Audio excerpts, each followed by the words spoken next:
திருவருளால் காப்பாற்றும், தென்மேற்கிலும் என்னை திரள்வேலால் காப்பாற்றும்.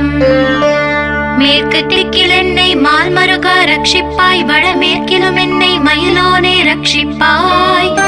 வடக்கில் என்னை காப்பாற்ற வந்திடுவீர் சத்குருவாய், வடகிழக்கில் எனக்காக மயில் மீது வருவீரே. 10 திக்கு தோறும் என்னை பறந்து வந்து ரட்சிப்பாய், என் சிகையையும் சிரசினையும் சிவகுரு ரட்சிப்பாய். நெற்றியும் புருவமும் நினதருள் காக்கட்டும், புருவங்களுக்கிடையே புருஷோத்தமன் காக்கட்டும். கண்கள் இரண்டையும் கந்தவேல் காக்கட்டும், நாசிகள் இரண்டையும் நல்லவேல் காக்கட்டும்.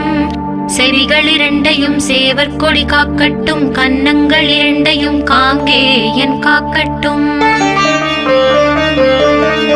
உதட்டினையும் தான் உமாசுதன் காக்கட்டும், நாக்கை நம் முருகன் நயமுடன்